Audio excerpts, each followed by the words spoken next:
I'm Grant Show, and welcome to Spotlight On, where we're talking with Richard Lawson.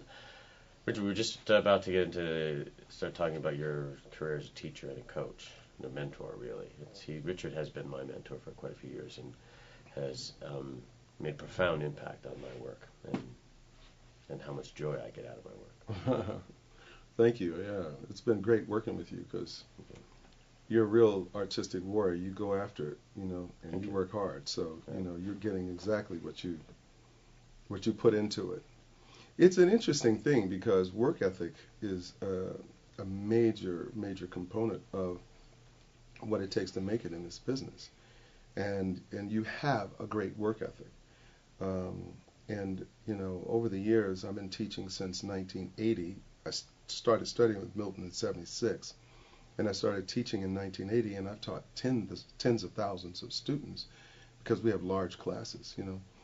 Some of our classes, like the advanced classes, as many as, I think the highest number we had in there was 115 people. Work ethic is a major component. As I look back over the years of the people who studied there, like George Clooney, Michelle Pfeiffer, Patrick Swayze, Giovanni Ribisi, Jenna was a student there, Catherine Bell, Doris Roberts, It you're goes on and on, and I've been in the chair for just about all of them. Being in the chair, means he's watching the scene and critiquing the scene.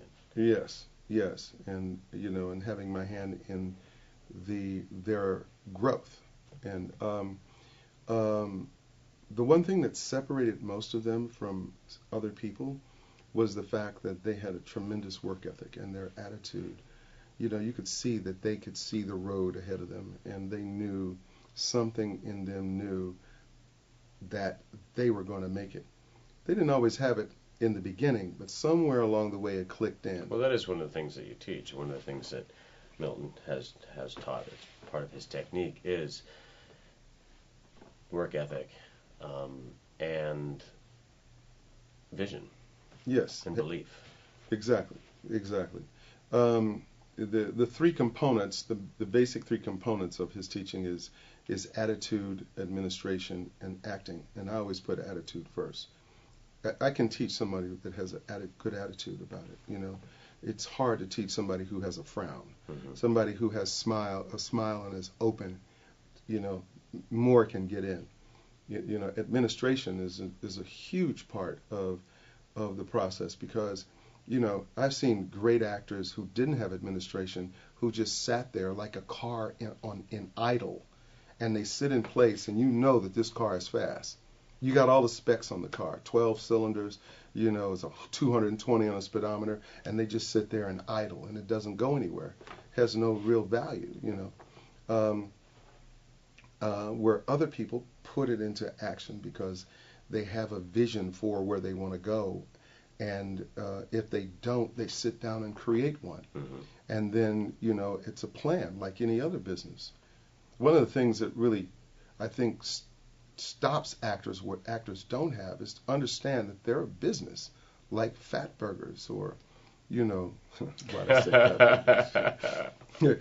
But I like that story, though, because, Fat Burgers started on Western Avenue, one little old shack that had a line around the corner. And then they opened up a second one and a third one, and now they're across the United States. And it started with one woman who just made good hamburgers, and then somebody helped her create a dream, and an actor must do the same thing.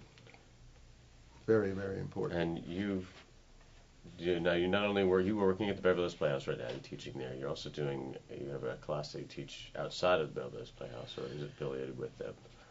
I have a class, the studios, RL Studios, Richard Lawson Studios, and the class is parallel to the Playhouse. They do scene study. I put a camera in people's hands, and I teach them to become filmmakers, so that they're making films and they're seeing themselves, and they learn how to create the evidence of what they can do.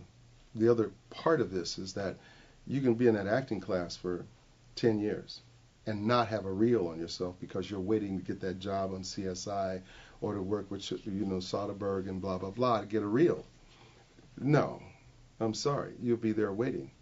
You have to create the evidence, so you can have somebody create it for you, and it's in the product it winds up in somebody else's hands, or you can put a camera in your hands and know how to light and shoot and edit and do sound and stuff like that, and create your own product in real simple ways where people can see what it is you do.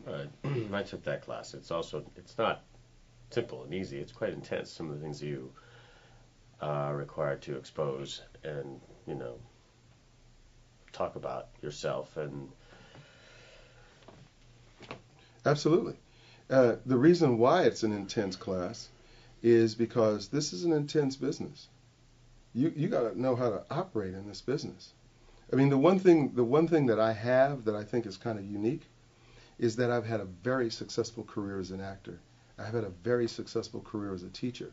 So between the two disciplines and between the intuitive part of teaching and the experiential part of acting, I put those two things together. So I know what it takes to have a career. I've been in this business since 1969. So I went through all the exploitation aspects, the black exploitation films when there really wasn't much work and the work that was there was of a particular type, and you had to push through and have a concept and a dream then, and then through the late 70s and 80s, through when I started to get hot and through, the films like Coming Home, Audrey Rose, Poltergeist, Stick, Streets of Fire, all of those films, and the experience of working with great people, and then all the series like Dynasty, Days and Nights of Molly Dodd, and all the firsts that I created in a long... You were the first interracial kiss on television, were you? I can't guarantee that, but Molly Dodd and I, she had a black baby on network television, and Procter and Gamble, was the sponsor, and that was unheard of at the time. I was on Dynasty. I had as much money as Blake Carrington. Thank you. Join us next week. We'll learn more about Richard Lawson's planning on going in the future.